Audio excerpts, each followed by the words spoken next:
Hello, hello, hello, my loves. How are we doing? So, this is EQ with Jah. I am Jawan, and I want to break down vulnerability. This is the topic of today. So I want to do something really quick. Imagine this. You can close your eyes or keep your eyes open if you want to. But imagine sitting in the middle of a dark room and there's a spotlight and you're sitting in that chair and you just walk in, nothing's lit up around you, you sit in this chair and a spotlight hits you. You hear things around you, you feel things around you, everything is silent until it steps out of the dark, and then it gets to say and do whatever it wants. This is our spiritual, emotional vulnerability and the essence of what our heart sits in until we as adults wake up from what we were taught as children and give a new reality and new understanding of what it is to be vulnerable. So now let's go back to this room. You're in the dark room, there's a light, there's only one light sitting right on you. You didn't ask to be put in the spotlight. You didn't want to be put in the spotlight, but yet you're in the spotlight. You're getting all this attention that you may or may not want. This again is how we get used to being exposed. The first thing we learn in this vulnerable exposure is sexual attraction and physical attraction. Now, just imagine you've been in this singular dark room by yourself your entire life. Yes, you've had things to play with and go off of this concept as children do, since they don't have jobs and things of that nature, so they're not giving back in what we call a productive way, but they are growing up in a society that's giving back to them emotionally. So until they're able to give back what we call legally, physically, all this stuff, everything we're giving is this emotional understanding of darkness and vulnerability. And then one day someone creeps out of the darkness and steps into the light, and you're just excited to have a new friend. You're like, oh my gosh, somebody's actually in here with me. How's it going? And you guys interact and you talk and you get vulnerable. And then they dip in and dip out, dip in and dip out, dip in and dip out. And you're like, how do they have access to the darkness and I don't? And only in this spot am I stuck while I see them come in and out of my life. These are emotional states of vulnerability that we put ourselves in. We as children have no choice but to sit in that dark and wait for someone to come in and give us access to the things that they say they need to give us access to. As adults, we stay stuck in this chair waiting for someone to turn the lights on for us. Just sitting there waiting, hoping someone's going to come in and save us again. Think about being in the dark, vulnerable, everything around you is exposed, you're just in this chair. That's sexual attraction, that's emotional attraction, this is friendship attraction. Anyone can come out of the dark and say they're attracted to you. It's not like you're expecting it or anticipating it. But then after a while, when you're sitting in this chair and you get lonely, you start learning how to either learn the game or manipulate the game. So now when you sit in that chair, you sit a certain way and act a certain way and make sure that you call in the right ones, whatever the right ones are per se, be it our type or our tribes or the cliques we rock with. They'll come out of the dark just for that moment to entertain you, but yet no one has taken the time to turn on the light. This is when you start recognizing that each of us are in a box of this solitude, not knowing, but only coming in and out of each other's lives, which is our light. Now, when you get older, you start realizing, where are these people coming in and out of that I still have not left this spot, and I'm stuck in this vulnerable spot of the unknown, waiting for someone to come in and fix it or help me, and not know how to solve this. What is this? And then one day you get up and you say, forget it, I'm just going to find out. And you walk into the dark and you're walking around and you're moving around and you can't feel anything, and you bump something, you grab something, you squeeze something. Oh, okay, that might have upset somebody. Oh, get out of here. Okay, well, in the dark sometimes you might grab some things you don't anticipate or expect. You keep walking. You don't stop to apologize in the dark because you haven't made it to the light yet. Finally, you're getting through all of this darkness and you find a light switch. Turns out you've been in this empty room all alone by yourself. You're just surrounded by stuffed animals and coats and an open window. So the whole time, people were just coming in, seeing that there was an open window, and coming and seeing you. And you were just assuming you were stuck. And they're like, why is this person stuck? You became a show. This is something that's very like integral where I'm going with this, but really think about it. You're still this soul sitting inside of this empty space. You are the soul in the darkness. And the light on the outside, whatever you draw in, whatever the storefront is, whatever door you leave open, whatever window you leave open, that's how people are going to come in. That's how we attract people into our energy. Now, finally, you have all the lights on. You see where all the mess is. You see where all the emotional baggage is that you threw into the dark because you didn't know where it went. So you just threw all your trash into the dark and you left it there. But now you turn the light on and you see how much of a mess you have to clean up. This whole time you've been living in your own emotional mess and your own history of garbage that has just been there because you threw it in the darkness like everyone else threw you in the darkness. When you start being able to say, you know what, let me clean some of this up. This is the spiritual awakening. This is you walking into your vulnerability, walking into a space of the unknown, just simply taking key, making maintenance happen, and doing the daily activities that we're supposed to do to keep our lives functioning. So while you're cleaning this room with the lights on, you start remembering things that you started, projects you started, memories you started, relationships you started, things you ended up quitting and not following through, and then realizing years later, you actually could have took 1 and 2 together and made something greater. This is, again, is part of the aha moments which come along with the spiritual journey of awakening, which is the vulnerability state. You have to be permeable and receptive to this. At some point, everyone gets tired of just sitting there waiting. And then guess what happens? Let me come back to that. People get sick of sitting waiting, but then you clean up this space. You get a beautiful, clean, immaculate. The lights are on. Now the people who snuck in the dark and was like, okay, we bored with your entertainment. We want something different. Now those people, oh my God, they want all your attention now. Oh my God, the store is so beautiful. It was always dark. I didn't know.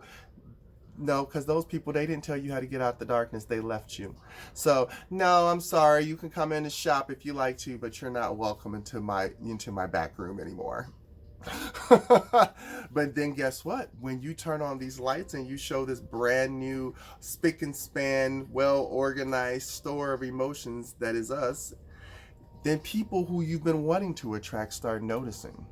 Then the tribes you want and the situations you want and the opportunities you want, they start becoming noticeable because you finally have the light on to see how to catch the expression of someone else's interest versus being stuck in the darkness of someone else's needs. Do you hear what I'm trying to say?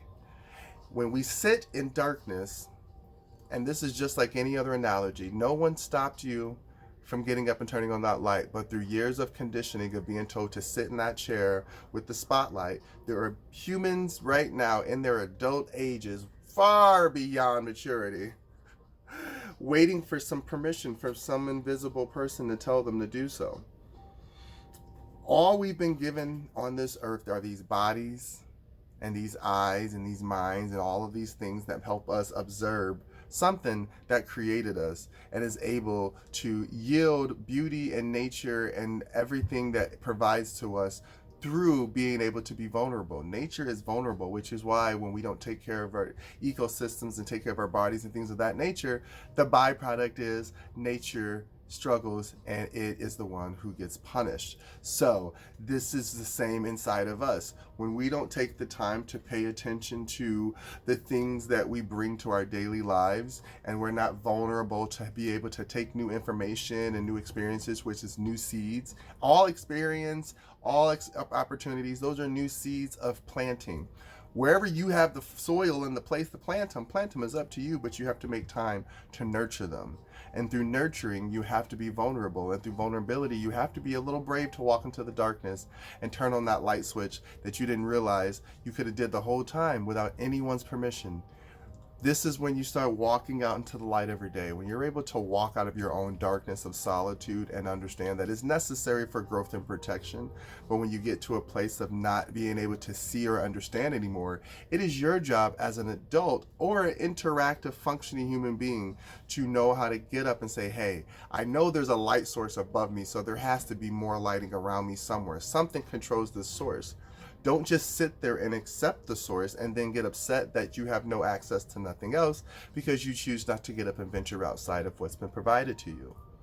This is where you take back your power and say, I can choose to sit here and be on stage and give a performance and say that I'm trapped and I can't move, but know that at the end of the day, I can step down off that stage, walk away, take off that costume, walk out of that character, and go back to myself.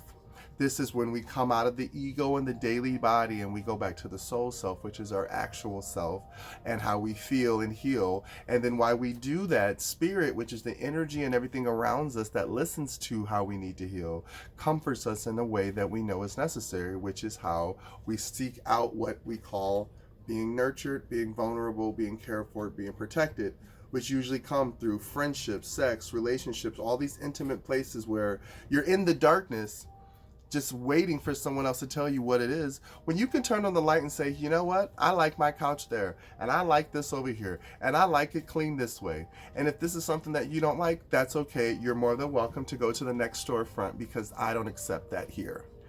This is how you build a real client base in real life. This is how you build real friendships in real life. You have to do constant inventory of what's pertinent and what is not pertinent. And you have to step back and say, okay, I'm going to let this ride out and take care of itself, or I'm going to step up and be able to see that I need to provide for myself, that I can provide for others.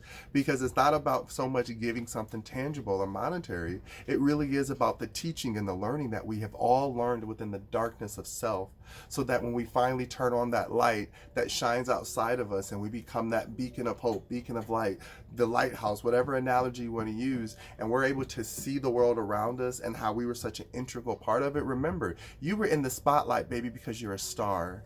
Everyone can see that you're a star, and that's why people drown to you and come to you.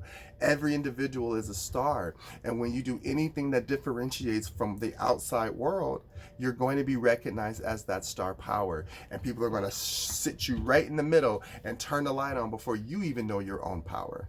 This is why it's so key to be able to understand that vulnerability is not about being weak. It's not about submitting to something that you don't believe in. It's not about being open to everyone's usage. Vulnerability is simply being open to allow a new experience that helps either emphasize, elevate, or gives you new experience to teach. This is what it's all about. When you're able to be vulnerable with yourself, then it's so much more easier to be vulnerable with everything around you, animals, people, your surroundings, things that feel uncomfortable. You recognize these are a dark moment that I haven't shed the light on yet. Let me turn the light on and see how I can utilize this moment to become something now that I can see 5 steps ahead of me, so I remember, nope, got to shine light on that when I see that. Nope, when I feel this way, got to make sure that I get up and shine some light on that. Because when you shine light on it, remember, in the darkness, it doesn't go away. It just sits there, and then it worries. It has to be dealt with. So turn the light on, clean it up, put it in its proper place. It will always have its memory of what it represented, but at least you know that it's in a proper place, put away, clean, and you can deal with it. And you'll be able to step into your emotions a lot more fluidly, and you're able to see the vulnerability and being open to allowing the allowance of self. I know that's a lot, but take it in. Allowing the allowance of self.